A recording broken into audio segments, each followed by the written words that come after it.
Hola, buenos días, buenas tardes en realidad. No, perdón, estamos bien, buenos días. Eh, Buenos días a todos y a todas. Mi nombre es Nicole Tondró, soy jefa de comunicaciones de CR2, del Centro de Ciencia del Clima y la Resiliencia, y les doy la bienvenida a nuestra última jornada del ciclo de charlas Ciencias desde la Casa. Les agradecemos a todos quienes nos han acompañado en este ciclo que comenzamos alrededor del mes de mayo, y también les agradecemos a quienes están ahora viéndonos en Facebook. Vamos a contar hoy con la presentación ¿Qué gobernanza necesita Chile para abordar el cambio climático? Y contará con la participación de Marco Billy, Antoine Millet y Pamela Po. Quienes deseen hacer preguntas, por favor, escríbanlas en la sección de comentarios del video que se está transmitiendo a través de Facebook, y las vamos a leer al final de la presentación para que ahí todas sus consultas puedan ser respondidas por los expertos. Marco Billy es doctor en procesos e instituciones políticas de la Universidad Adolfo Ibáñez. Sus intereses se orientan hacia la gobernanza climática, el desarrollo sustentable, la inclusión y la desigualdad. Actualmente realiza su investigación postdoctoral en el CR2 sobre articulación de la gobernanza de los elementos en Chile. Antoine Millet es doctor en ciencia política, investigador del CR2 y del Centro de Estudios del Conflicto y Cohesión Social, COES, también un centro FONDAP como el CR2, y es académico del Instituto de Asuntos Públicos de la Universidad de Chile. Su investigación se enfoca en el proceso de las políticas aplicado al medio ambiente y otros objetos también de estudio. Finalmente, Pamela Po es politóloga de la Universidad de Concepción y magíster en Sociología de la Universidad Arcis. Es especialista en temáticas medioambientales como agua, energía, minería y en relacionamiento, comunicación e incidencia política. Actualmente es la encargada de políticas públicas e incidencia política de la Fundación Chile Sustentable. Les cuento un poco cómo va a ser la modalidad de esta charla, que será nuestra última charla del ciclo Ciencia desde la Casa, al menos por este año. Vamos a primero a tener una presentación del texto cuyo autor principal es Marco Billy, que es el artículo Gobernanza Policéntrica para la Resiliencia al Cambio Climático, análisis legislativo comparado de la Ley de Cambio Climático en Chile. Tras la exposición de Marco, Antoine Millet realizará comentarios al trabajo de Marco, y Pamela Po se referirá en términos generales y también abordará los procesos de gobernanza del cambio climático en Chile. Así que ahora, sin nada más que decir, le doy la palabra a Marco para que pueda comenzar con su exposición. Adelante, Marco. Muchas gracias. Voy a compartir de inmediato mi pantalla. Me dicen, por favor, si se ve bien. Sí, se ve perfecto. Perfecto, muchas gracias. Bueno, muchas gracias a todos los que nos están viendo y escuchando. Gracias a Nicole, gracias al comité organizador de Ciencias desde la Casa. Gracias, por supuesto, a Antoine y Pamela por acompañarme hoy día en discutir sobre este tema tan importante como la gobernanza climática para Chile. Y gracias claramente a todos los coautores de este paper que escribimos en conjunto que me permiten estar hoy día hablando de esto con ustedes. La presentación partirá comentándoles sobre la motivación que nos empujó a hacer esta investigación, el marco conceptual que construimos para eso y teórico, y de ahí a mostrar algunos resultados y recomendaciones y reflexiones que se derivan de aquello. Como varios de ustedes saben seguramente, durante el último año hubo un paulatino aumento en las legislaciones climáticas a lo largo del mundo. Sin embargo, en Chile carecía todavía de una ley marco de cambio climático. Esto se ha ido subsanando en este último tiempo con una discusión que se está todavía dando en este momento en el Parlamento sobre el proyecto de ley marco de cambio climático, sobre el que se aboga esta investigación. La idea de fondo es evaluar este proyecto de ley desde el punto de vista de la gobernanza del cambio climático, dando cuenta que el valor que esta tiene de manera transversal, tanto en términos de mitigación como de adaptación, creación de capacidades de justicia climática. La idea central, la pregunta central que nos hacemos tiene que ver con qué esperar de esta ley en términos de gobernanza.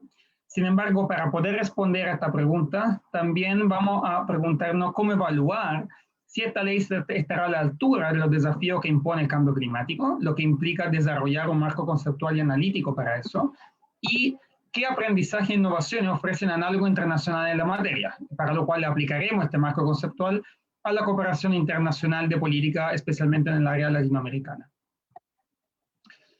Bueno, el concepto central en que nos basamos para hablar de gobernanza es la idea de gobernanza policéntrica. Gobernanza policéntrica es un concepto que algunos de ustedes seguramente habrán escuchado y que deriva de otro concepto también que fue famoso, sobre todo desde los años 60, que es el de tragedia de los comunes. Este concepto quería apuntar a que existen algunos bienes naturales que al no ser de propiedad de nadie, y eso incluye recursos naturales y por supuesto el clima, tienden a ser sobreexplotados o cuidados de manera insuficiente, lo que puede llevar a su degradación o incluso extinción. Tradicionalmente hubieron dos formas distintas y opuestas de abordar este problema. Una es la intervención del Estado leviatano, un Estado que para poder hacer su cometido tendría que ser casi omnipotente, omnisciente, omnipresente, lo que obviamente genera muchos desafíos a la hora de regulación. Y por otro lado, es confiar en la propiedad privada y en la mano invisible del mercado, lo que sabemos, sin embargo, que funciona solo bajo ciertas condiciones y con muchos efectos colaterales, como externalidades o desigualdades. Entonces, sobre todo desde los años 90 se estuvo buscando terceras vías para que no sean ni la una ni la otra, para poder llegar a una gestión sustentable de la relación entre sociedad y naturaleza. Y una de estas terceras vías es justamente aquella que se conoce como gobernanza policéntrica. La idea de gobernanza policéntrica, que realmente tiene su raíz en los años 60, se desarrolla como un enfoque completo, sobre todo en los años 90, a obra de desarrollo dentro de la economía institucional, y con fuerte impulso por parte de la Premio Nobel de Economía Elinor Ostrom. Sus contribuciones tienen que ver, en primer lugar, con un modelo de acción colectiva distinto y novedoso respecto de lo que originariamente se trataba en economía, y a partir de este modelo y de diferentes experiencias internacionales y locales de gestión adaptativa de recursos naturales, un conjunto de principios abocado a diseñar instituciones que permitan una gestión sustentable de la relación con la naturaleza. Ahora, este enfoque nosotros lo consideramos altamente valioso, sin embargo, también reconocemos que al haber sido desarrollado dentro de una disciplina específica, la economía, este carece de alguna manera de cierto fundamento teórico más profundo, tanto en términos ecológico y sociológico, que sin embargo proponemos que se puedan complementar por medio de aportes de ambas literaturas. Por un lado, de la noción de organización panárquica de los socioecosistemas, que ha ido tomando mucha fuerza en ciertos ámbitos de la ecología, y por otro lado, con una idea de organización heterofónica de los sistemas sociales, que se trabaja en cierta área de la sociología teórica. La junta de ambas cosas nos permite un enfoque de la gobernanza policéntrica más bien sistémico o panárquico, que es el que trabajaremos en este trabajo. A partir de este enfoque, entendemos la idea de gobernanza y gobernanza del cambio climático en particular como un conjunto articulado de instituciones que permiten y regulan la acción colectiva alrededor de problemas de interés colectivo, en este caso la mitigación de y adaptación al cambio climático. Hay diferentes posibles manifestaciones y arreglos de gobernanza, los cuales se pueden comparar y contrastar entre sí en función de cómo estos responden a tres grandes preguntas. ¿Qué se gobierna? Es decir, cómo se define y delimita el objeto de la gobernanza. ¿Hacia dónde se gobierna? Es decir, cómo se fija meta y camino para la gobernanza y se monitorea el perseguimiento de aquella. ¿Y quién gobierna? ¿Qué perspectivas y actores participan de la gobernanza? El cambio climático particularmente tensiona toda esta pregunta en cuanto es un super wicked problem, un problema altamente complejo que por un lado involucra diversa y compleja escala y ámbito de acción que tensiona la dimensión de qué se gobierna. En segundo lugar, en términos de hacia dónde se gobierna, implica dinámica incierta y trayectorias no lineales. Y finalmente, en términos de quién gobierna, implica efectos desiguales y múltiples perspectivas, que lo hacen un problema altamente controversial. Diferentes enfoques de gobernanza se pueden justamente caracterizar según cómo responden a esta específica pregunta. Y de esa manera nosotros podemos dar cuenta de los tres enfoques que yo planteaba al principio, el modelo jerárquico en arriba, el modelo descentralizado abajo y el modelo policéntrico panárquico en el centro, a partir de estas tres grandes preguntas. Lo que voy a hacer a continuación para ilustrarlo es ejemplificar cómo esto se ve a través del análisis legislativo comparado de tres países, escogido por ser bien buen ejemplo de un modelo jerárquico en el caso de Colombia, de un modelo descentralizado en el caso de Brasil y un ejemplo incipiente de país con un modelo descentralizado de gobernanza climática como puede ser Perú. Entonces, en términos de qué se gobierna, el modelo jerárquico privilegia una subdivisión de competencias y jurisdicciones definidas desde arriba, como vemos en el caso de Colombia, sobre todo de tipo sectorial o administrativo territorial. Por el contrario, en el modelo descentralizado privilegia la pluralidad de contexto y escala emergente. En efecto, en ciertos casos, como en Brasil, incluso falta una descripción explícita del orden administrativo, prefiriéndose definir solo en términos generales mercados y sectores, ¿no? Mecanismos de mercado para la reducción de emisiones. Por el contrario, el modelo policéntrico panárquico se sitúa en una especie de balance entre ambos extremos, buscando definir jurisdicciones, pero jurisdicciones que sean consonantes con la escala socioecológica, y al mismo tiempo dándole mucha énfasis a la coordinación entre escalas, una coordinación que opere tanto desde arriba como desde abajo. Todo elemento que pueden ver que están, aunque de manera incipiente, en el caso de la gobernanza climática de Perú, donde además se incluyen explícitamente las definiciones de cuenca hidrográfica y ecosistema como espacio de la gobernanza climática. En términos de hacia dónde se gobierna, el modelo jerárquico privilegia la planificación y afirmaciones de meta regulatoria, ahí donde el modelo descentralizado privilegia la flexibilidad, innovación y aprendizaje. Eso lo vemos en el caso de Colombia, con el foco en disposiciones vinculantes y progresivas orientadas a lograr metas internacionales, ahí donde en Brasil vemos más bien medidas no vinculantes, no sancionables, flexibles y realizables sin un plazo fijo. De nuevo, el modelo policéntrico se puede ver como un intento de crear un balance entre estos ambos extremos, y eso lo hace constituyendo o dando fuerza a nichos que puedan servir para experimentar diferentes modalidades, diseminar la experiencia exitosa y al mismo tiempo aislar el sistema completo y estabilizarlo frente a fracasos posibles. En el caso de Perú, esto lo vemos de manera incipiente, de nuevo, pero lo vemos a través de un rediseño constante de meta, plazo, sanción e instrumento, de una manera concorde con la varias experiencias que se van desarrollando en los diferentes ámbitos de gobernanza discutidos antes, promoviendo la transparencia y al mismo tiempo manteniendo una proyección de largo plazo hacia el enfoque intergeneracional del desarrollo armónico con la naturaleza. Finalmente, en términos de quién gobierna, el modelo jerárquico articula sobre todo la coherencia, se fonda en la articulación y la coherencia de la acción colectiva, mientras el modelo descentralizado se centra en la autonomía del actor y perspectiva frente a esto. Aquí vemos en Colombia un foco sobre todo en acciones coherentes y con planes y estrategias nacionales impulsadas por instituciones centralizadas, ahí donde en Brasil vemos competencia descentralizada impulsada por una pluralidad de foros, comisiones y redes, no siempre bien coordinados entre sí. De nuevo, el modelo policéntrico panárquico busca tener una especie de balance entre ambas cosas, confiando en la deliberación como mecanismo decisional y en la reciprocidad como mecanismo de monitoreo, cosa que vemos en varias maneras reflejada en el caso de Perú, con estrategia de información y participación multiactor y multicontexto y una coordinación transversal de múltiples tipos de actores. Bueno, ahora que les ilustré de alguna manera el enfoque y cómo puede servir para una comparación, voy a aplicar esto al caso específico de la gobernanza climática de Chile, tal como se puede ver reflejado en el proyecto de ley. Nosotros seguimos el proyecto de ley marco a lo largo de su diferente etapa, partimos mirando el anteproyecto y las motivaciones que antes de eso venían, miramos al trabajo participativo para construir el proyecto, al texto del proyecto y a las observaciones que se dieron al respecto.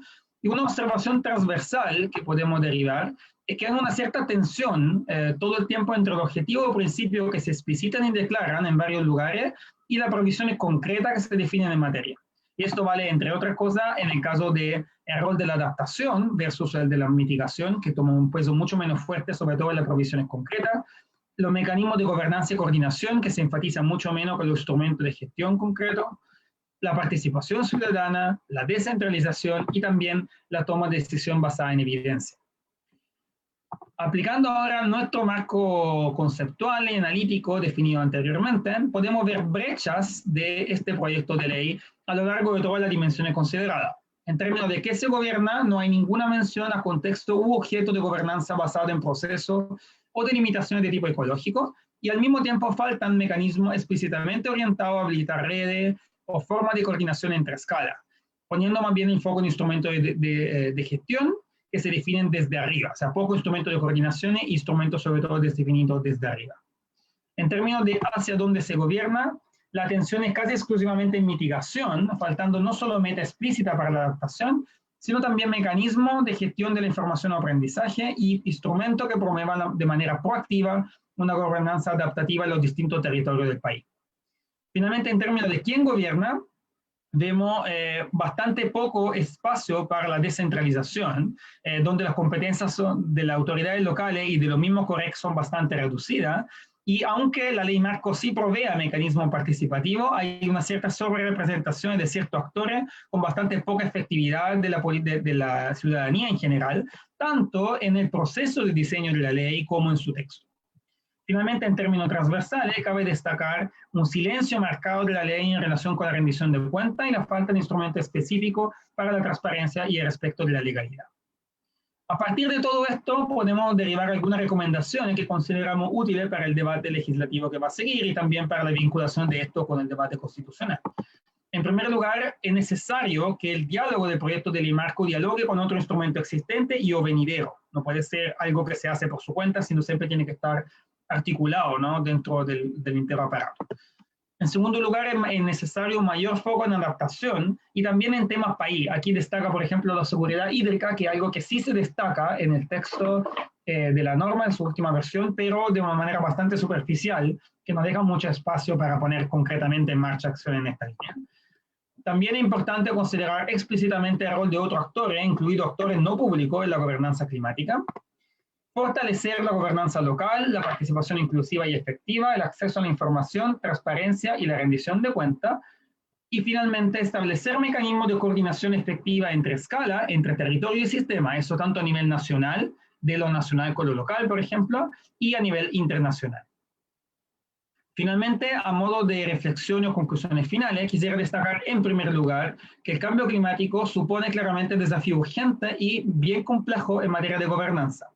Sin embargo, los esfuerzos legislativos existentes, incluido el chileno, tienden a centrarse sobre todo en meta-instrumentos de gestión, con poca atención a los desafíos más propiamente de coordinación y gobernanza propiamente dicha.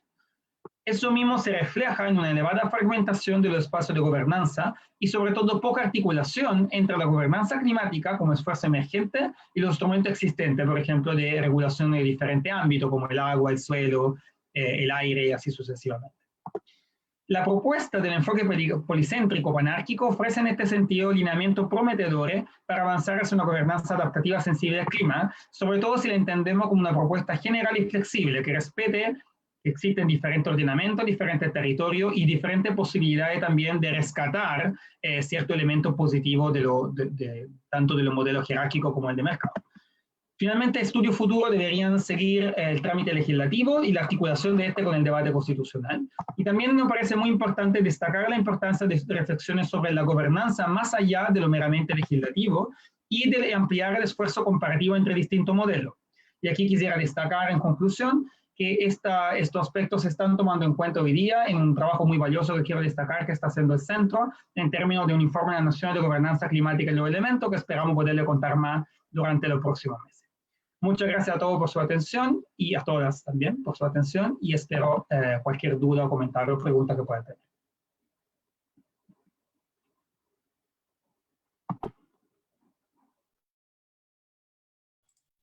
Bueno, sigo yo entonces. Muchas gracias por la invitación. Muchas gracias Marco y sus coautores por preparar y publicar este artículo que es un claro insumo al debate, una gran contribución. Bueno, la pregunta que nos queda entonces es ¿qué gobernanza necesita Chile para abordar el cambio climático, ¿no? Yo creo que esa es la pregunta que nos preocupa acá. Y en general estoy bastante de acuerdo con la respuesta que dan Marco y sus coautores. Voy a compartir mi pantalla. Sí, estoy bastante de acuerdo con la respuesta que dan y lo considero un horizonte deseable, la gobernanza policéntrica. Unos puntos, digamos, que voy a tocar es que la gobernanza presenta, y es su fortaleza, esta visión del todo, de las necesarias coordinaciones, pero también a veces tiende, yo creo, a olvidar o a dejar en un segundo plano las partes, ¿no? Los elementos los distintos actores que participan de esta gobernanza, y para pensar qué va a pasar con la gobernanza en Chile, yo creo que hay ahí algunos pasos que dar en el desarrollo de estos actores autónomos, y los autores insisten bastante en esta categoría de autonomía. También me preocupa me preocupa la recepción que puede tener el texto y el concepto de gobernanza entre ciertos actores. Y como politólogo me preocupa también cómo y cuándo llegamos a la gobernanza, ¿no? O sea, mi comentario va a apuntar a algunas dificultades que puede presentar la propuesta en este sentido, la propuesta teórica general. Voy a abordar poco la ley marco de cambio climático. Marco ya señaló bastante críticas en este sentido, y las voy a retomar un poquito al final. Bueno, lo primero entonces, esta preocupación por la recepción que pueda tener esta idea de gobernanza policéntrica, más que por lo que propiamente exponen los autores, ¿no? De hecho, hay una palabra que me marcó en el texto. Los autores anticipan la acusación de ingenuidad. Ellos dicen, lo previo no sustenta una reivindicación naif de lo local. Naif entonces como ingenuo. Es sobre un punto específico, pero me parece importante que ellos señalen esta preocupación. Yo no creo que los autores sean ingenuos, están haciendo este esfuerzo para instalar perspectivas novedosas en el debate, y además en el contexto de la revista de estudios públicos, lo que probablemente lleva a cierta moderación que algunos autores no tienen necesariamente en otros formatos como columnas de CIPER. O sea, sería absurdo como comentarista esperar que escriban un panfleto ecoterritorial en la revista del CEP, en el fondo. Pero la pregunta no es si la propuesta entonces es ingenua o no, más bien es cómo llegamos a buen puerto, ¿no? Y hay una discusión pendiente que supera lo que plantea hacer el texto, y que en el fondo tiene que ver con ¿cuál es el camino entre esta gobernanza policéntrica y donde estamos hoy? O sea, ¿cuál es el diagnóstico de donde estamos hoy? Y creo que es importante volver sobre este diagnóstico. Y ahí hay algunos elementos de la discusión de lo propuesto en el texto que me parece que pueden tener ciertas dificultades en la recepción. Marco señaló muy bien el origen de la... No está funcionando. Marco señaló muy bien el origen, digamos, de la gobernanza policéntrica y la forma en la cual espera responder a los problemas de la visión jerárquica o de la visión del mercado. Pero hay algunas frases que me preocupan, como pueden ser recibidas por ejemplo, el Consejo Directivo del CEP, ¿no? Por los señores Angelini, Larraín, Chadwick, Mate, etcétera, ¿no? Y particularmente cuando ahí se señala que el cambio climático desafía las esferas tradicionales de gobierno, tensionando el rol del Estado y la pretensión que éste a menudo expresa por centralizar la responsabilidad y hacerse cargo por sí solo de todas las expresiones del problema. Bueno, yo creo que estos señores van a estar de acuerdo con lo que se señala acá, pero me parece que en Chile, en el Chile de la Constitución del 80, el Estado no tiene esta pretensión, tampoco tiene la capacidad, digamos, si es que lo quisiera, para hacerse cargo de todo. Entonces, ahí hay una tensión, digamos, que hay en cómo se importa, de alguna manera se adapta esta reflexión de gobernanza policéntrica a la realidad nacional, ¿no? En Europa se formuló la gobernanza para revalorizar la sociedad civil frente a los estados que habían acumulado, digamos, mucho recurso, mucho poder, pero en Chile partimos de otra base, ¿no? Un estado chico, muy penetrado por los intereses empresariales, es decir, poco autónomo en el fondo, y voy a insistir mucho en esta palabra de autonomía que es central en la propuesta de gobernanza, ¿no? Entonces, es central considerar la autonomía posible de los distintos actores para justamente llegar a esta gobernanza. En este sentido, bueno, mostrar primero los datos que están ahí a la derecha. Estos datos son datos del gasto en protección del medio ambiente, ¿no? Porque estamos hablando de esta materia. Un gasto fiscal que ha subido en los últimos 30 años, pero que en términos proporcional del presupuesto nacional sigue siendo muy bajo y ha subido muy poco, incluso se ha estancado en este 0.3%. Entonces, realmente no se ve un esfuerzo muy grande en fortalecer un actor que es central en la gobernanza. Y no es una visión digamos, de darle toda la responsabilidad al Estado. Es la visión dentro de la perspectiva de llegar a la gobernanza, de llegar a relaciones ponderadas y equilibradas entre actores que participan de la gobernanza. Necesitamos finalmente un Estado que crezca. Y quiero recordar ahí un concepto que me gusta harto, que viene de la política industrial, en este caso de este libro de Peter Evans del 95, Embedded Autonomy, ¿no? La autonomía arraigada, y que en el fondo para el caso de la política industrial indica que la diversificación de la matriz productiva depende de que existan relaciones fuertes entre el sector público y privado. Pero están basadas en un Estado fuerte, no en el sentido del Leviatán, pero de sus capacidades, ¿no? Personal calificado, capacidad de proyección hacia adelante, capacidad de planificar, no de nuevo en el sentido soviético, pero en el sentido de, sí, de crear visiones, y esos son los elementos que faltan mucho hoy en día, ¿no? Entonces ahí tenemos realmente algunas dificultades.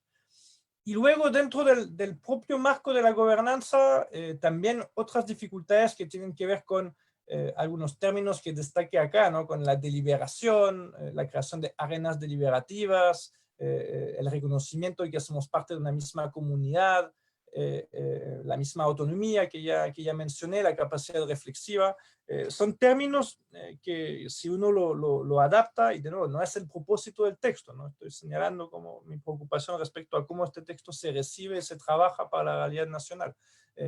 Si lo miramos en la realidad nacional, bueno, estamos bastante complicados, ¿no? La idea de comunidad, si uno piensa en la política del agua, por ejemplo, en lo que ocurre con el agua, una realidad que Marco conoce muy bien, en todo caso, hay cientos de miles de personas que no tienen acceso a agua potable en sus casas, y que conviven con un puñado de personas que tienen ganancias millonarias y que se han negado derechamente a reconocer que pertenecen a una misma comunidad. Entonces, estamos como lejos, ¿no? Estamos lejos y hay que pensar los pasos para llegar ahí.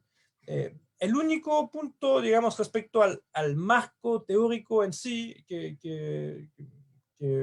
quiero discutir acá, es respecto al consenso. Yo creo que ahí el consenso puede ser justamente problemático en cuanto a la dificultad que pone para llegar a una decisión, para avanzar. Yo creo que ahí, en contexto de democracia, también hay mayorías que se expresan y que en general en Chile se expresan a favor de una mayor protección del medio ambiente. Entonces, esperar el consenso puede, digamos, paralizar en el avance respecto a llegar a esta gobernanza policéntrica. Bueno, sí, se me está acabando el tiempo. Solo, sí, una duda ahí, quizás Marco nos puede contar un poquito más, pero finalmente están presentando el marco teórico de la gobernanza. De nuevo, tiene mucho potencial, es súper interesante, me sumo a la mayoría de lo que se señala en términos de horizonte normativo, pero en cuanto a la bajada al análisis, igual siempre estamos con esta dificultad de que la gobernanza, sabemos, y Marco lo sabe muy bien, que es mucho más que las leyes, ¿no? La gobernanza son más bien o sea, son dinámicas, son interacciones. Entonces, a la hora de bajar al análisis, al estudio de leyes, yo veo cierto riesgo de reduccionismo, y que me parece que en la presentación fue menos, porque fue más orientado hacia cómo iba a cambiar, digamos, la gobernanza, cuál era el potencial para la gobernanza policéntrica. Así que eso es interesante. Y bueno, sobre la ley no voy a alcanzar a decir mucho, solo decir que, claro, la ley es muy autocentrada en el Estado, y eso es bien sorprendente, ¿no? Respecto a lo que se veía antes, ¿no? Y de nuevo, no es para decir que necesitamos un modelo jerárquico, ¿no? Pero es extraño que justamente la ley esté muy en ordenar la acción pública y poco en presionar finalmente los actores de los cuales hay que modificar el comportamiento. Y yo creo que ahí, si bien la idea no es tener todo como un modelo jerárquico, la herramienta de la coerción legal, por supuesto, no debe ser descartada. Yo creo que es importante incluso para instalar justamente las negociaciones que se deban hacer, como se hizo, por ejemplo, con el tema de la tributación verde que se instaló en el gobierno anterior, para poder justamente avanzar hacia una gobernanza policéntrica y sobre todo hacia la protección del medio ambiente que necesitamos para Chile. Gracias.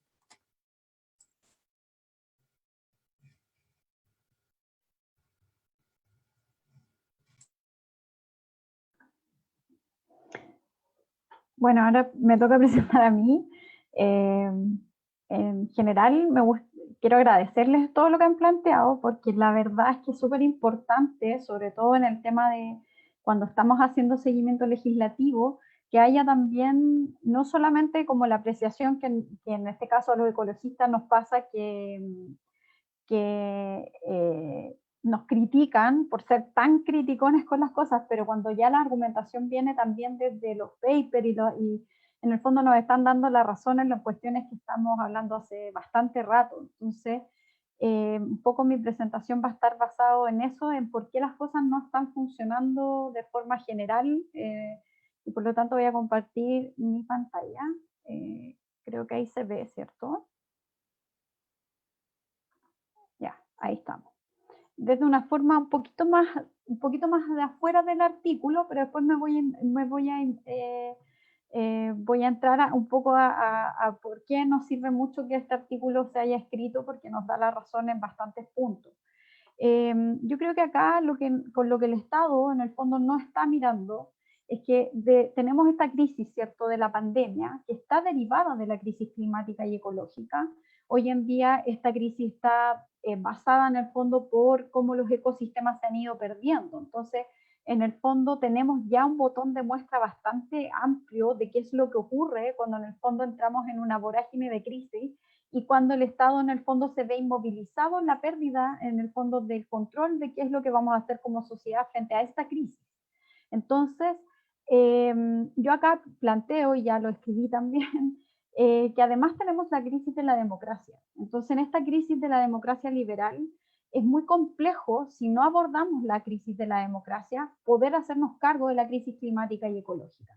Me gusta más hablar de crisis climática y ecológica que de cambio climático, porque en el fondo hay que como intencionar que la cuestión es grave lo que va a ocurrir. Por otro lado, tenemos, ¿cierto?, la crisis climática y ecológica, que ya llegó, ya está presente en el territorio nacional, ya lo estamos sintiendo, y en el fondo en cómo esta va a tensionar aún más a la democracia, ¿cierto?, en relación a la institucionalidad que se requiere en el fondo poder hacer para que se haga cargo a través de una gobernanza, ¿cierto?, con múltiples actores, de cómo vamos a abordar como sociedad este nuevo escenario. Creo que también hay que tener en cuenta, porque me parece que esto poco se dice y se habla, de que esta crisis climática y ecológica tiene un componente internacional, en el sentido de que los países norte-sur, ¿cierto?, centro-periferia, no tienen igualdad de condiciones para la toma de decisiones. Si bien el Acuerdo de París plantea, ¿cierto?, como que todos tenemos responsabilidades diferenciadas, finalmente quienes ponen las condiciones son los países del norte global, que en el fondo van a poner las condiciones para el resto de los países más pequeños, que además, como el nuestro, proveen, en el fondo, países extractivos que proveemos en el fondo de recursos naturales al norte global. Entonces acá también hay un tema que vamos a tener que considerar para una gobernanza, porque en el fondo nosotros como Estado no vamos a poner todas las condiciones para poder generarlas. Por lo tanto, esto es una crisis que también es política, porque la crisis climática y ecológica tiene aspectos políticos y por lo tanto lo que no está funcionando en la gobernanza internacional es esto. La política no está funcionando hoy en día, dado que los países tienen sus intereses económicos y lo están poniendo por delante en el fondo. Lo que sí tenemos es que hay una consolidación de la crisis, del reconocimiento de que existe el cambio climático. Hasta hace unos años atrás todavía teníamos negacionistas y hoy en día con presidentes como Trump y Bolsonaro volvieron a surgir en países que son centrales en relación al poder que tienen. Por lo tanto, es sumamente peligroso este discurso de no reconocer o de volver a tensionar y cuestionar a la ciencia. Tenemos, ¿cierto? Además que, por eso creo que hay que hablar de crisis climática y ecológica, la pérdida, ¿cierto?, de no contener el cambio climático, la temperatura en 1,5 grados de 1 millón de especies. Y esto también es un tema que vamos a tener que tener en cuenta en un país que es rico, ¿cierto?, en ecosistemas como el nuestro, ¿cierto? Aquí también se están perdiendo especies. ¿Y qué va a significar esto? ¿Cómo las vamos a proteger? Y acá tenemos un problema en la gobernanza actual de todas las leyes que se están generando, porque tenemos actualmente un servicio de biodiversidad que lleva 8 años y que no se ha completado. Entonces el Estado no ha tenido la fuerza para impulsar, ¿cierto?, la protección del medio ambiente, ni de generar como la arquitectura legal que permita en el fondo hacernos cargo de la crisis. ¿Qué ocurre actualmente? ¿Cierto? Tenemos en términos ambientales alta dependencia de la extracción y producción de materias primas, ¿cierto? Tenemos el país completamente dividido por sectores productivos, minería, ¿cierto? Centrales termoeléctricas, tenemos forestales, salmonicultura y otras actividades, la agricultura de exportación en el fondo. Entonces, en esta lógica falta una mirada estratégica. El rol del Estado, como planteaba Antoine, es muy pequeño. En el fondo no tenemos posibilidades de que sea un Estado que gestione una crisis climática y ecológica. Entonces, en ese sentido, tenemos hoy en día un grave problema. Hay profundización del extractivismo en el país, en la región y en América Latina en general, ¿cierto? Hay alta conflictividad ambiental. En Chile, la verdad es que yo planteo que no existe el movimiento ambiental, porque en el fondo somos reactivos a los conflictos socioambientales. Llega una empresa, se instala, ¿cierto? Como en este país hay rentismo, ¿cierto? Se instala, mucha ganancia y eso supuestamente va a traer trabajo a los territorios en el fondo tienden a ceder o se rompe el territorio, porque eso es lo que hacen hoy en día las empresas que llegan a invertir. Y esto tiene que ver con que la institucionalidad ambiental que el país posee es débil. Es débil dado que cuando se legisló la institucionalidad ambiental, el lobby que hubo, ¿cierto?, fue feroz. Entonces, en ese sentido hay que reconocer que tenemos un problema de origen. Por otro lado, tenemos pérdida importante de ecosistema, que esto después también va a estar ligado, obviamente, con la generación de enfermedades. Si vamos, la zoonosis, ¿cierto?, la industria cárnica, tenemos problemas también en esta área.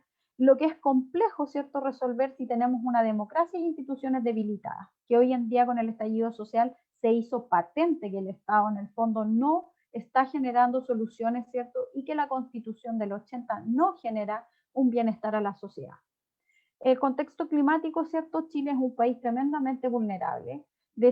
Cumplimos 7 de las 9 de las vulnerabilidades, ¿cierto?, de la Convención Marco del Cambio Climático. Por lo tanto, somos un país de mucho riesgo actualmente. Por lo tanto, ahí yo digo, no se entiende que el proyecto de ley que se presenta de cambio climático no se haga cargo de la adaptación, ¿cierto? Que es el tema que más nos va a golpear. Si bien en mitigación tenemos que hacernos cargo de nuestra responsabilidad en materia, ¿cierto?, con respecto internacional, con los compromisos internacionales, tenemos que hacernos cargo de los contaminantes locales. Hoy en día tenemos 5 zonas de sacrificio, por lo tanto, la verdad que uno hubiese esperado un proyecto de ley mucho más complejo, aprovechando la oportunidad que existe para poder legislar esta materia. Se requiere de enfoque, ¿cierto?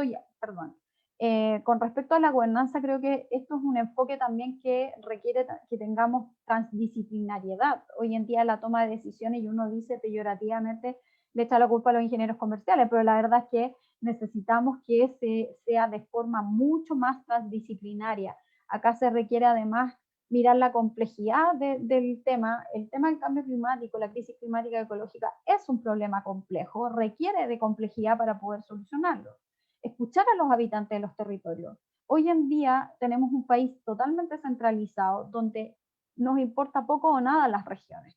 Y eso no puede seguir siendo parte de la toma de decisiones. Y ahí uno echa de menos en el proyecto de cambio climático que se presentó, ¿cierto?, que vuelve a centralizar toda la toma de decisiones. Le da algún espacio a las regiones, pero muy poco. Le quieren poner, o sea, le ponen un delegado presidencial para que supervisen, ¿cierto?, lo que van a hacer las regiones. Y eso y un rol mínimo a los municipios. Cuando hay un desastre ambiental, quienes llegan primero son los municipios. Por lo tanto, aquí uno debería estar pensando en lo local primero y después la región y después el tema central. Por lo tanto, creo que ahí también hay una mirada dentro del proyecto de ley que es bastante corta, al no querer dar este espacio, ¿cierto?, para poder generar otro tipo de gobernanza en los territorios.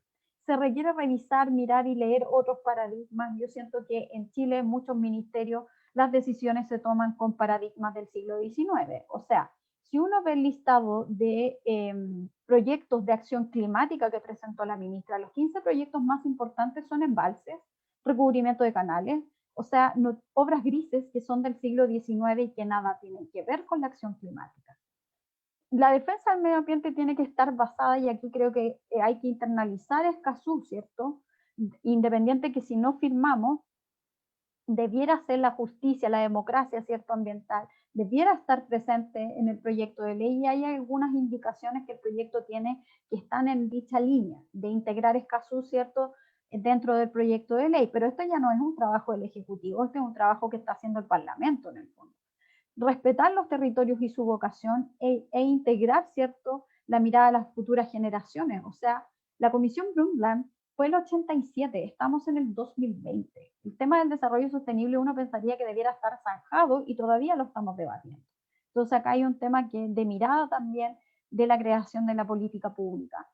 Por otro lado, hay que hacer parte, ¿cierto?, el enfoque de construcción de política pública basada en los ODS. Los ODS ya nos están dando, es cierto, algunos elementos que permiten esta gobernanza, y hay que integrarlo. Y esto no está, si bien se mencionan, ¿cierto?, en las NDC, por ejemplo, las NDC no conversan con el proyecto de ley. Y ahí también tenemos un problema de que estamos generando distintas políticas públicas que no están conversando entre ellas. También se requiere integrar las soluciones basadas en la naturaleza. Acá tenemos que el Ministerio presentó sus NDC, ¿cierto?, el 9 de abril, y la verdad es que mencionan en la introducción las soluciones basadas en la naturaleza para generar una gobernanza, ¿cierto? Y la verdad es que nunca más se hace cargo de la mención que realizan en las NDC.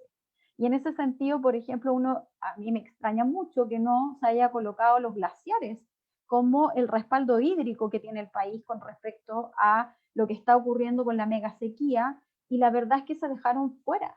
Tenemos 80% de la cobertura a nivel sudamericano de glaciares y la verdad es que no se mencionan. Yo eso no lo logro entender. Por otro lado, con respecto al artículo, ya, yo creo que entrega un enfoque sumamente interesante de gobernanza del cambio climático. En el análisis se concluye que el proyecto de ley marco, ¿cierto?, es acotado, es bastante conservador, y esto queda demostrado, creo yo, que el Parlamento, al hacerle más de 800 indicaciones, ya te están diciendo, oye, tu proyecto de ley se quedó corto porque lo tenemos que arreglar completo. Le pasó lo mismo al proyecto de ley que se hacía cargo del tema de la biodiversidad, más de 1.500 indicaciones. Entonces, por eso esto se demoró años en tramitación, porque en el fondo hay que despejar muchos términos, se entra en un debate bastante más minucioso, por decirlo así. El proyecto de ley da un marco exagerado en materia administrativa e institucional. Se preocupa del poder central de cómo controlar el tema del cambio climático, cuando acá se requieren múltiples soluciones y no deja ese espacio. Por otro lado, tenemos otro problema, que es el Ministerio de Medio Ambiente se encuentra al debe de la dictación de normas y leyes que se requieren para enfrentar de forma transversal la crisis climática y ecológica. Hoy en día Chile no cuenta con normas de suelo, no contamos con muchísimas normas secundarias, por lo tanto es como que seguimos creando institucionalidad para estar acorde, ¿cierto?, a lo que nos plantea el nivel internacional, pero la verdad es que a nivel interno tampoco nos estamos haciendo cargo del cambio climático, pues, con cuestiones que son, por ejemplo, los planes de descontaminación. Se demoran muchísimo en implementarlos, se los devuelve la Contraloría porque no están bien hechos. O sea, ¿qué nos pasa? Aquí en el fondo tenemos un Estado que se requiere que trabaje a una velocidad muchísimo más, considerando el problema que tenemos al frente, se requiere de velocidad y de urgencia, y eso no se ve. El foco de la ley además se encuentra en la mitigación del cambio climático, que si bien tenemos que hacer nuestro aporte con nuestra cuota, ¿cierto?, a nivel internacional, tenemos que también hacernos cargo de la adaptación, porque en el fondo acá lo que está en peligro es la sociedad, ¿cierto?, el cómo funcionamos. O sea, ¿qué vas a hacer cuando la costa, no sé, suba al mar? ¿Vas a tener que sacar a la gente con qué? ¿Con militares diciéndoles van a tener que mudarse? O sea, en el fondo acá hay que preparar escenarios, imaginarnos escenarios extremos para podernos hacer cargo. No hay miras de hacernos cargo de las zonas de sacrificio, ¿cierto? Los contaminantes locales no hay velocidad, y ahí tenemos que el plan de descarbonización que tiene el país es muy a largo plazo. Por lo tanto, seguimos estableciendo ciudadanos de primera y segunda categoría que tienen que respirar carbón por durante 20 años más. Entonces creo que eso no es éticamente plausible. Y por otro lado, el proyecto corre riesgos de ser ineficaz, dado que está generando una estructura estatal dentro de lo que ya tiene. El proyecto además no modifica muchas leyes. Tenemos que, por ejemplo, el Código de Agua no se toca. El gobierno se ha opuesto constantemente a la reforma del Código de Agua que tenemos actualmente. Por lo tanto, creo que el artículo nos da mucha razón en las críticas que hemos realizado desde el mundo ambiental. Y por otro lado, tenemos una oportunidad con la Constitución, la nueva Constitución, de hacernos cargo de la crisis climática y ecológica. Podríamos ser un país de vanguardia si nos hacemos cargo de aquello en una nueva Constitución. Acá hay algunos elementos que yo coloco que debieran estar presentes en la Constitución nueva, que nos permitiría en el fondo un juego mucho más amplio, porque con la estructura legal que tenemos actualmente es muy difícil hacernos cargo del cambio climático. Y por botón de muestra establecer el derecho humano y de los ecosistemas al agua. Hoy día hay ríos que no corren. Eso no es posible, porque los ecosistemas se mueren con aquello. Por lo tanto, aquí hay algunas ideas que no son taxativas, obviamente, pueden haber muchas más. Y por último, tenemos que imaginarnos una sociedad post-COVID. Hoy día tenemos, como decía al principio, un botón de muestra de cómo la sociedad está en jaque en relación al modelo de desarrollo que estábamos llevando adelante.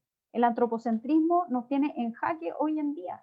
Por lo tanto, debiéramos pensar, ¿cierto?, en una transición socioecológica. Debiéramos incluir la economía ecológica. Se debe reconocer la economía del cuidado y el rol de la mujer. En el fondo, todas estas estructuras, la estructura institucional que tenemos requiere de que repensemos, ¿cierto?, estas cosas, y por eso creo que el paper es muy bienvenido en relación a la gobernanza que plantean, porque en el fondo es multiactores. Y estos multiactores requerimos volver a incluirlos en la sociedad y en la toma de decisiones. Y para aquello, creo que el cambio constitucional también nos abre una puerta hacia la descentralización, que creo que es vital para poder generar gobernanzas territoriales.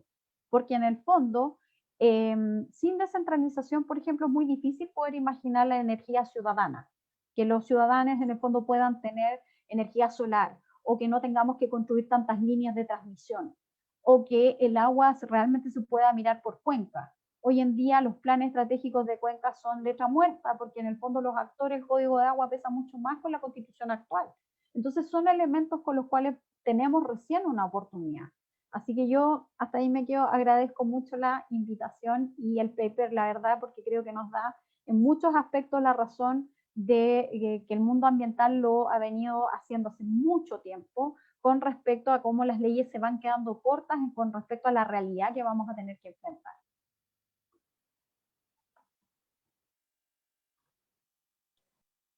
Bueno, gracias Pamela por el comentario, también gracias a Antoine y a Marco por su presentación. Ahora vamos a tener un pequeño espacio de preguntas que nos llegaron en nuestra cuenta de Facebook, así que se las voy a leer de inmediato para que ahí ustedes puedan responder.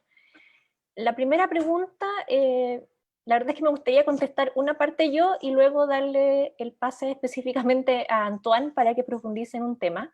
La primera pregunta que nos llega es, ¿cuál es el rol que ha tenido el CR2 en la discusión legislativa sobre la ley de cambio climático? También nos pregunta si este documento ha sido facilitado al Ministerio del Medio Ambiente para mejorar la ley en discusión. Bueno, lo que yo puedo decir al respecto es que el CR2 está ejerciendo un rol de asesoría científica a la Comisión de Medio Ambiente y Bienes Nacionales del Senado, que está justamente analizando las indicaciones al proyecto. Entonces, lo que está haciendo el CR2 a través de Andrea Rudnick, Maisa Rojas y Pilar Moraga, están analizando estas indicaciones, asesorando a la comisión para que sea más fácil su aprobación. Entonces hay un análisis científico y técnico de las indicaciones que se han dividido en 5 tomos, me parece. Son más de 800 indicaciones que llegaron al proyecto de ley marco. Entonces en este momento el CR2 está participando en esa discusión y apoyando a los senadores en el análisis de estas indicaciones. Otra cosa que ha hecho el CR2 desde el año 2019, el año pasado, es crear un observatorio sobre la ley marco de cambio climático, que es un proyecto que ha estado analizando esta ley desde que era un anteproyecto, desde el inicio, y ahí también me gustaría pedirle a Antoine si es que puede profundizar un poco en cómo ha sido la labor del observatorio, y también les vamos a dejar en los comentarios de Facebook el link para que ustedes puedan ingresar. Así que Antoine, si quieres profundizar un poco en el observatorio, bienvenido. Sí. Bueno, muchas gracias por la pregunta.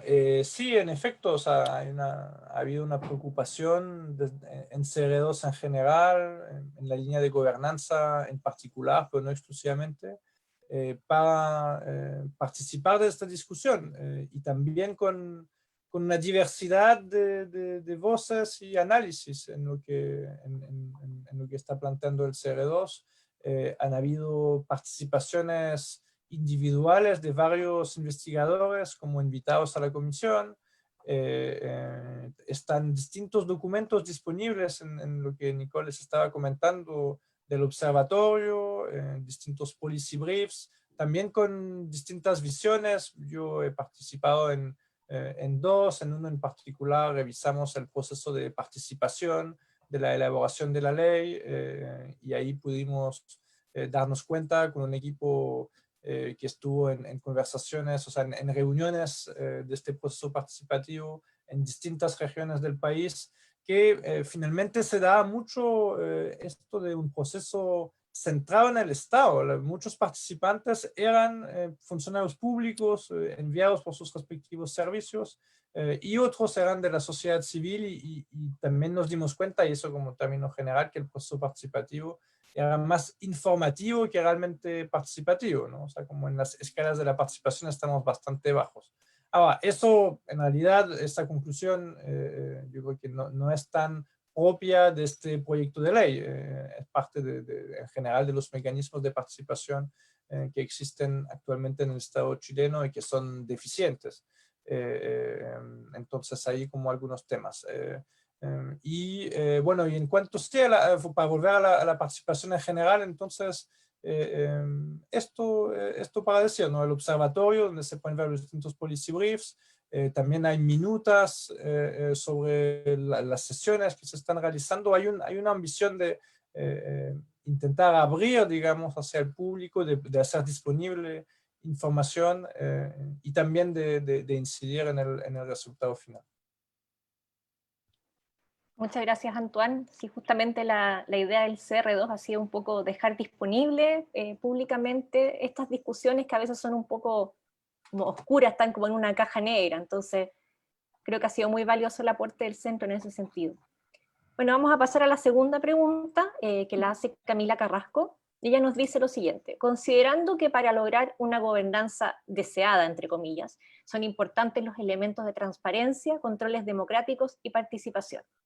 Respecto a la transparencia, ¿creen que si Chile fuera parte del EITI, que es Extractive Industries Transparency Initiative, es una iniciativa que tiene un estándar global para promover la gestión abierta y responsable de recursos extractivos? O sea, nos pregunta si podría Chile ser parte de esta iniciativa. Tal vez se podría avanzar hacia espacios deliberativos, una mejor rendición de cuentas. ¿No consideran que desde parte de la sociedad civil debiésemos exigir al país que se fuese parte de esta iniciativa? No sé si Marco o alguno de los invitados quiere, Pamela o Antoine, contestar esta pregunta. Sí, yo puedo contestar algo, quizás otro me puede complementar. Bueno, en términos de esta pregunta en general, o sea, en particular yo creo que en general los estándares internacionales y estar en los estándares internacionales es una buena idea en muchas maneras, depende claramente del estándar, ¿no? Pero sabemos que el no estarlo tiene mucho riesgo. Tomemos el caso de Escazú, ¿no? Como que todos conocemos de no haber firmado eso y lo que va a pasar después.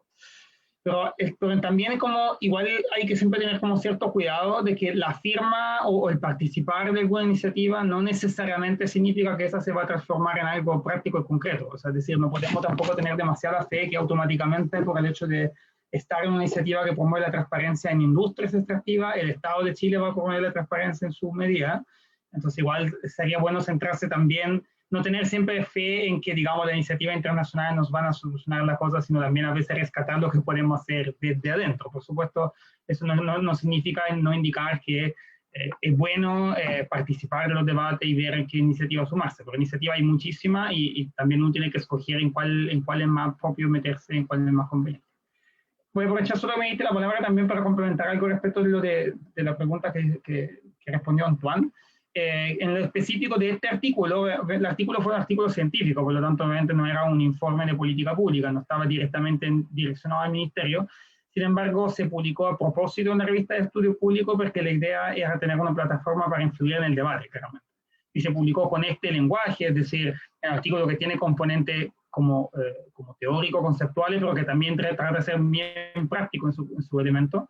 Y obviamente, en general, lo que se está tratando de hacer con esta cosa es mantener un diálogo abierto. Estamos aquí para hablar de esto por esta razón y por supuesto que nosotros siempre tenemos un diálogo en muchas maneras con el Ministerio, como mencionaba Nicole, y por lo tanto la idea es a partir de aquí y a partir de los esfuerzos que se van a hacer en futuro, entre otras cosas con el informe de gobernanza que les estuve mencionando antes que estamos trabajando, seguir influyendo en esta ley en particular y en general sobre mejorar la gobernanza de Chile en términos de cambio climático.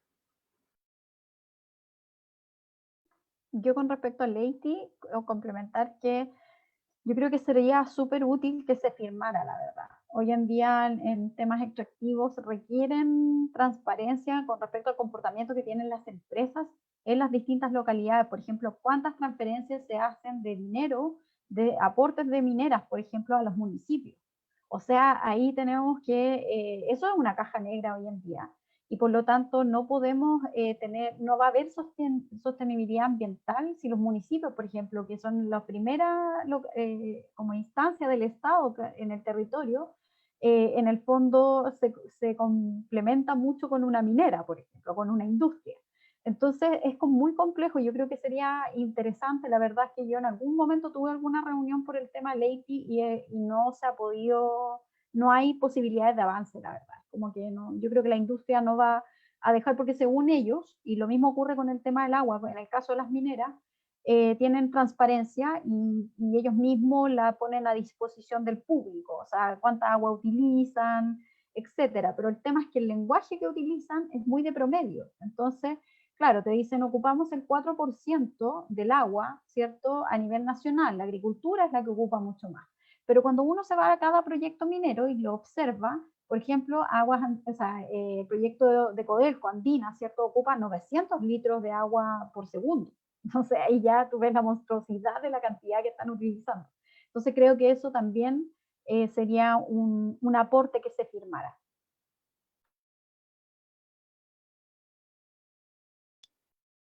Bueno, gracias Pamela, también gracias a Marco. Y tenemos una última pregunta que yo creo que va dirigida hacia Marco, que dice lo siguiente. Es un poco general, pero si quieres, Marco, y la puedes redondear un poco. ¿Cuáles serían las dificultades que tiene la gobernanza policéntrica en el tema de considerar de mejor manera a los territorios en términos de gobernanza? Bueno, muchas gracias por la pregunta. En general, el tema de los territorios es un tema muy complicado de considerar porque en el actual ordenamiento de gobernanza están muy invisibilizados en muchísimas maneras, ¿no? No solo en términos de las atribuciones que se da a las autoridades locales, de eso ya hablamos y que claramente en este momento el proyecto de ley marco no tiene ningún avance, no supone mucho avance, más allá de algo en los COREC, pero tampoco tanto como se hubiera prometido en un principio. Y al mismo tiempo, porque no tenemos que olvidar que las autoridades locales tampoco cuentan muchas veces con los recursos o con competencias formadas para la gestión de riesgo y la puesta en práctica de estrategias de adaptación frente a los cambios climáticos. Y aquí hay que diferenciar mucho entre una autoridad y la otra. Hay una enorme desigualdad en los recursos que cuentan y además sabemos poquísimo. Tampoco hay como buenos diagnósticos que nos dicen cuál es la situación hoy día de las capacidades de los mismos municipios. Tampoco tenemos buena herramienta de diagnóstico de la situación climática a nivel local la mayoría de las herramientas que se hacen pensando en un nivel más amplio. Y bueno, en todo ese sentido, el centro, digamos, ha estado avanzando, el CR2 ha estado avanzando, sobre todo en los últimos años, en intentar mejorar mucho tanto los conocimientos y las competencias, o sea, la producción de conocimiento y la construcción de interfaz también con el nivel local, para no dejarlo fuera, digamos, de la gobernanza. Y hay mucha iniciativa que estamos avanzando ahora en esa línea.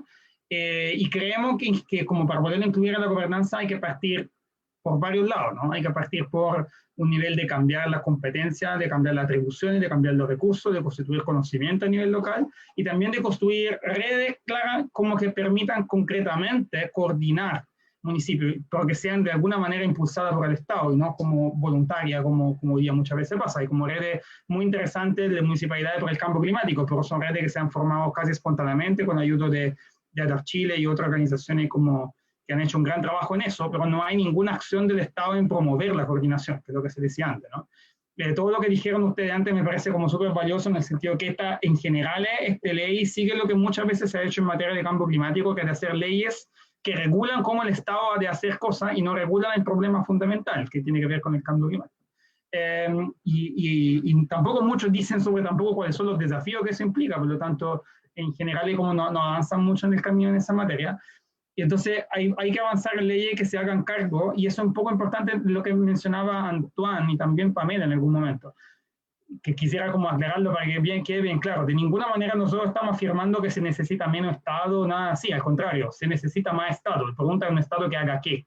La respuesta es probablemente que no un Estado que llegue coercitivamente a decir esto es lo que necesitan todos, porque esa es como un poco la paradoja del Estado chileno, un Estado como que hace poco en muchas maneras, pero al mismo tiempo que centraliza todo en sí mismo, ¿no? Y esta ley es un poco otro ejemplo de eso, un Estado que realmente no influye, no interviene mucho, pero que tampoco le deja otro espacio para poder hacer cosas, sobre todo a las autoridades locales. Entonces, necesitamos un Estado que tome este rol de articulador, de coordinador, de crear capacidades, de coordinar estas capacidades, y eso requiere un Estado más fuerte y con normas más fuertes, pero posiblemente también requiere un Estado que es más fuerte también en dejar espacio a los demás, donde tiene sentido dejarle espacio. Entonces, obviamente, eso es un debate muy complicado y lo más probable es que lo que se necesita no es deshacer un modelo o escoger un modelo internacional sobre otro, sino como tratar de construir un modelo que es adecuado para el país, que tome lo mejor de las varias cosas. Y en ese sentido pensamos que la gobernanza policéntrica es un buen ejemplo como para dar una idea general de cómo pudiese ser la gobernanza, pero para aplicarla en el caso de Chile, como bien dijo Antoine en algún momento, necesitamos saber bien cuál es la gobernanza en Chile. Y eso tampoco lo sabemos tan bien todavía, desafortunadamente. Así que en eso vamos a seguir trabajando como centro y como investigador en particular y esperamos poder tener más en eso durante los próximos años, más instancias de debate como esta. Yo ahí quisiera sumar un punto con respecto a que si hay que rediseñar políticas públicas para producir cambios institucionales, yo creo que hay que rediseñar la institucionalidad en el fondo para poder tener otras políticas públicas, porque actualmente lo que está ocurriendo es que la visión es centralizada. Por otro lado, tenemos un Ministerio de Medio Ambiente que no tiene mucho poder en relación a ministerios productivos. Piensen que el Consejo de Ministros toma decisiones, ¿cierto?, ambientales, y el Ministerio de Medio Ambiente es el único ministerio que tiene un consejo que en el fondo le va a poner las condiciones para la toma de decisiones. Entonces, finalmente hay muchas decisiones ambientales que no se toman basadas en la ciencia, sino que se toman basadas en la economía. Por lo tanto, tenemos el Ministerio de Minería, Energía, ¿cierto?, Agricultura, que están insertos dentro de la toma de decisiones. Entonces, es muy complejo. Si la institucionalidad sigue siendo esa, es muy complejo que nos podamos hacer cargo de la crisis climática y ecológica y tener políticas públicas acordes a lo que tenemos que enfrentar en el mundo. Entonces, ahí también pongo de ejemplo que el hecho de que el agua esté en un ministerio productivo como el Ministerio de Obras Públicas, cuesta muchísimo poner la mirada ambiental. Entonces, en ese sentido, pesa mucho la productiva. Y creo que ahí es donde tiene que haber un rebalanceo para que en el fondo las políticas públicas que se generen realmente puedan dar una respuesta a la problemática que tenemos actualmente.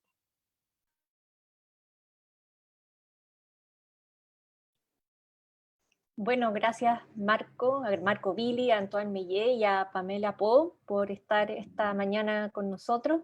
La verdad es que la gobernanza climática es un tema que al CR2 le interesa mucho posicionar dentro de una nueva constitución, esperamos que eso sí sea, por lo que estas discusiones son muy necesarias y muy valorables, esperamos seguir teniendo justamente más de estas discusiones durante el próximo año, que se viene bien intenso en la materia constitucional.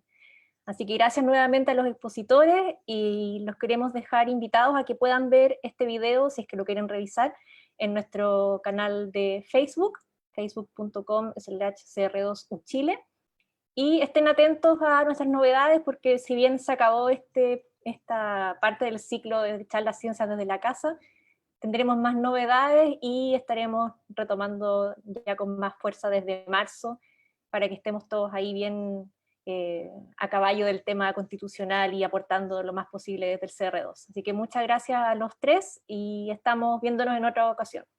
Hasta pronto. Chao, gracias.